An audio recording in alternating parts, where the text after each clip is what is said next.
السلام عليكم. لا تنسوا الإعجاب بالفيديو والاشتراك في القناة تشجيعا لنا لنستمر بنشر المزيد إن شاء الله.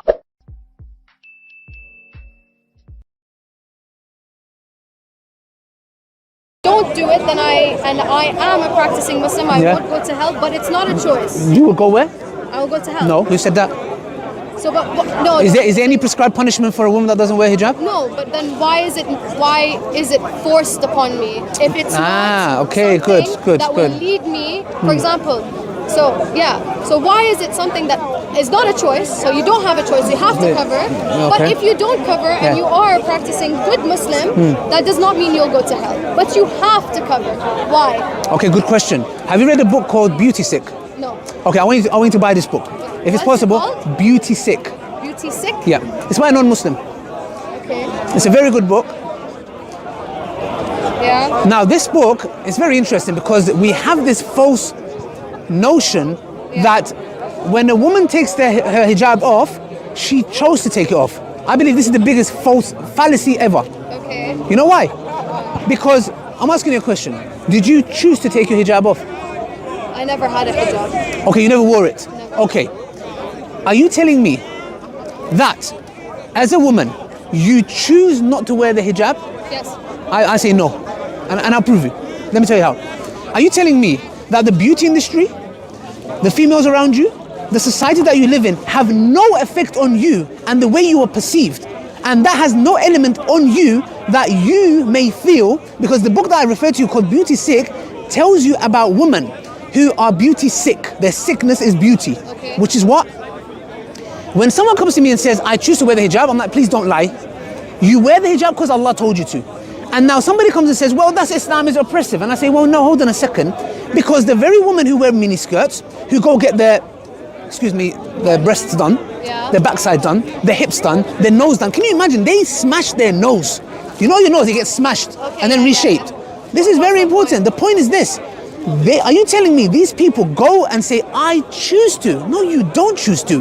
You do it because the beauty industry, the standards that the society have put a bar on, you are trying to reach those at the cost that you can even lose your life. There was a Brazilian woman who died because she got implants on her backside.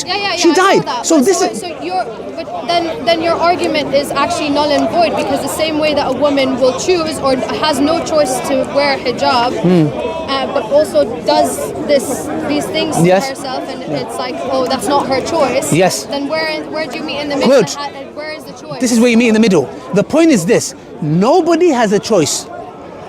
Listen carefully. But then why do you have free will if you don't have a choice? What's the fucking point sorry, excuse me. Sorry. So why has God, okay, so your argument here is telling me that God gives you free will and allows you to have free will, but you do not have a choice. Okay, let me explain. In any matter. No, listen to me carefully. You have free will. You have a choice in what sense? Which one to follow? So you're given free will just to choose God. No. Listen, let me explain it. No? Let me explain it. Okay. For example, both of them don't have no choice. The one who goes and gets a nose done and has makeup and can't leave the house without makeup, being in front of the window for 2 hours, etc.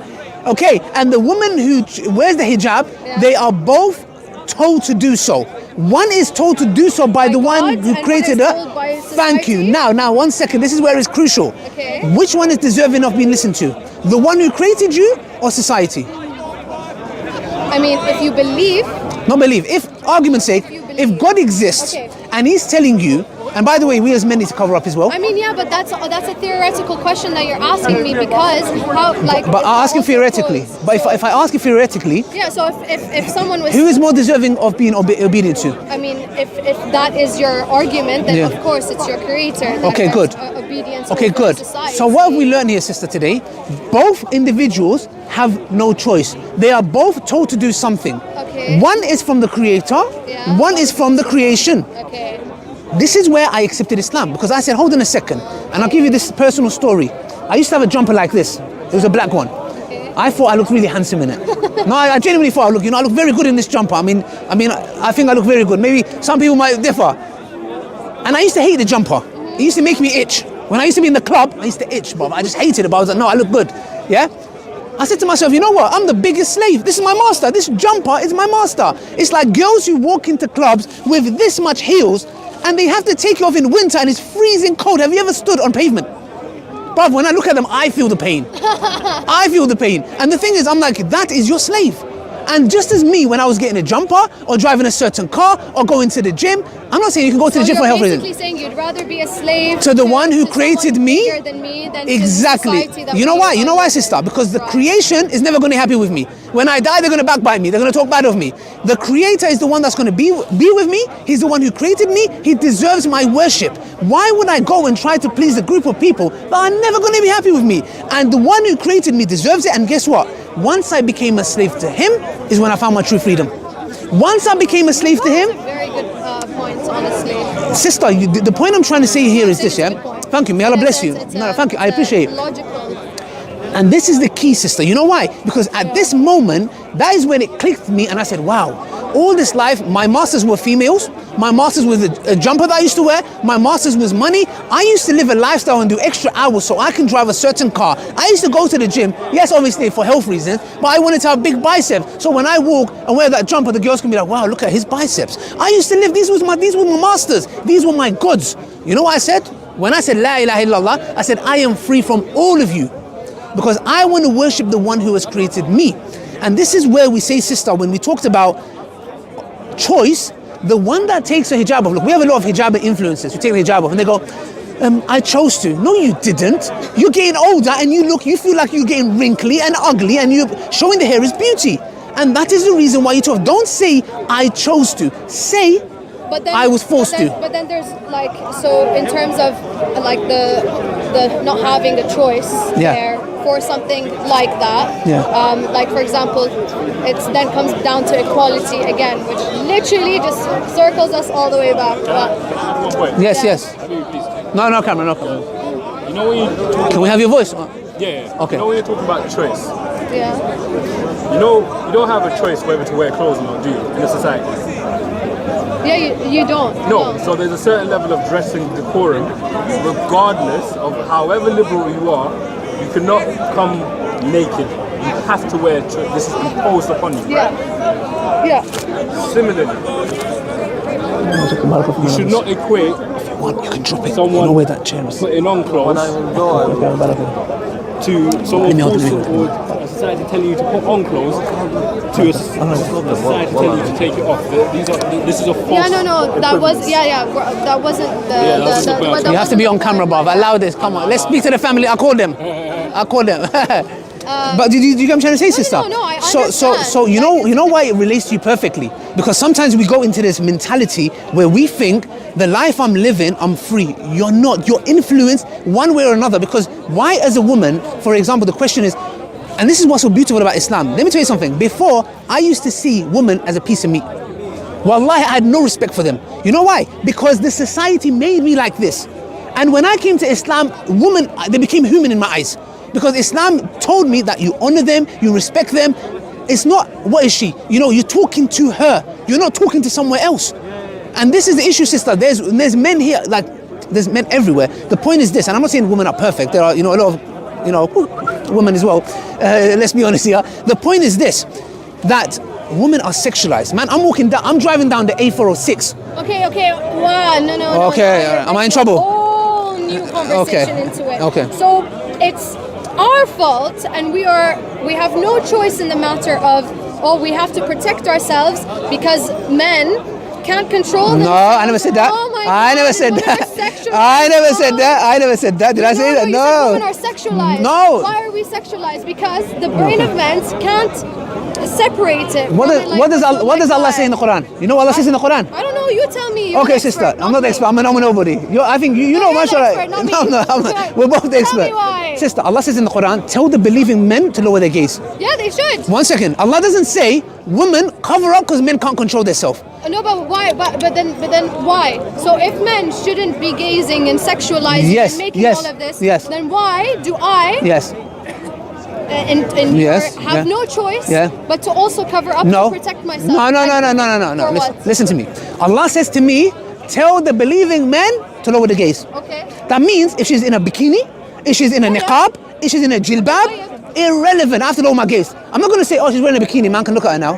No, She's wearing a niqab. I have to lower my gaze, period. Okay. Now, But then why? no. You know what that means? Why? That means this notion that men can't control themselves, that's why Allah tells you to cover up, is not true. Because Allah tells who? The believing men first. Tell the believing men to lower the gaze. Okay, طيب. Now, Allah works on a micro level. You know what that means? You're training your young boys to respect women by lowering the gaze. Yes. Now, how does Allah deal with it in a macro level? By saying, do not sexually objectify women.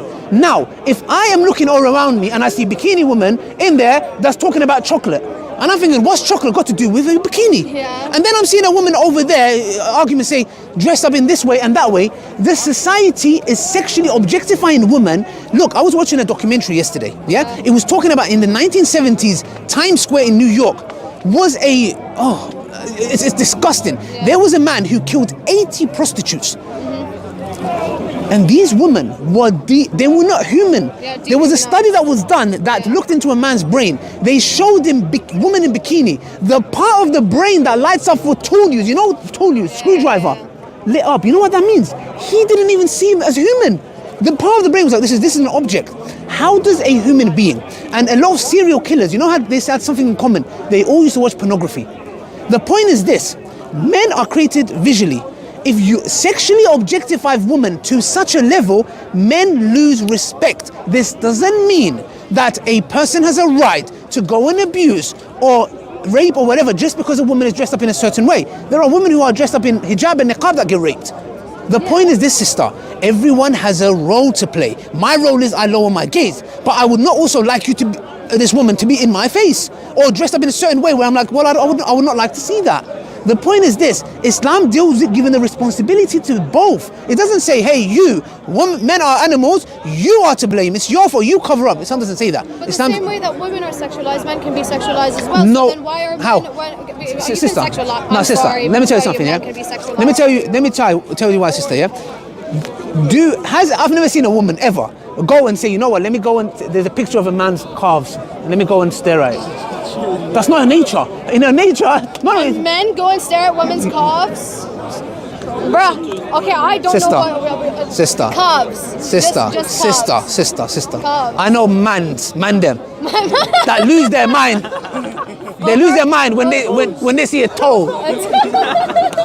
Okay, when they see an ankle, his temperature starts rising, his blood pressure goes somewhere else. The way we're created, sister, we are visual. We are so visual that the point is, that's why, you know, for example... Shut the fuck up, man. No one invited you. Go. Don't listen to what the fuck. He's such a wanker. Sorry. I don't know, what's happened there? Do you know? He just came and attacked me out of nowhere. Now or before? Before, when we were talking to our friend. Okay, let's ignore that. Let's ignore that. We're starting. Okay, so what I'm trying to say, sister, is that Allah is telling you this is the best way to live your life. And I'm telling you, sister, look here, there's a lot of things I had to give up when I came to Islam. A lot of things I did not want to let go of. But let me tell you something. Letting go of them, it made me who I am today.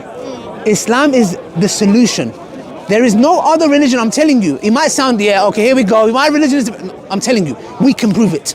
I'm not here to talk, I can prove it. Islam gives me purpose. I know my purpose, I know why I'm here, I know where I'm going, I know what to live by. If we live by these laws, etc., wallahi, I'm telling you, life will not be, utopia, okay? The point is this though, that we will have a good way of living. Yes, in the Muslim empires, there was killing. There was things that happened. But the point is this, Islam is the best solution, and guess what? You are going to live by a way of life anyways, and you already are. Live by the one that God sent you, because that's the best. You make very good points. You make very good points. Very nice conversation. Me too, Sister Alia. I've been trying. Oh my gosh, I think it's been an hour probably. I think so too. Thank you, Sister Alia. Look, thank you. We don't shake hands. We don't? Yes. But you know why?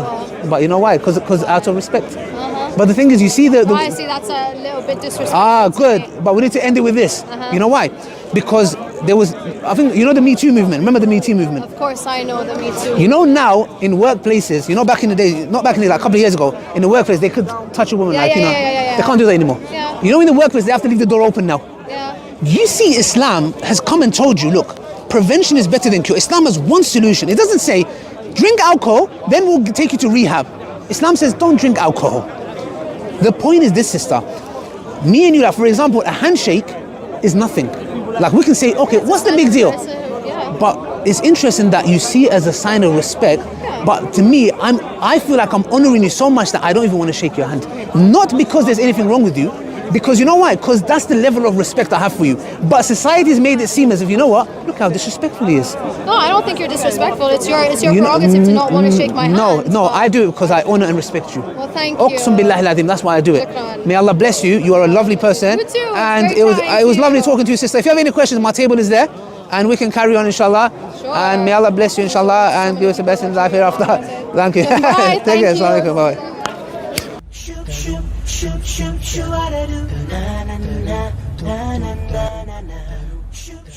إذا أعجبك الفيديو لا تنسى الإعجاب والتعليق، ولكي يصلك كل جديد اشترك الآن.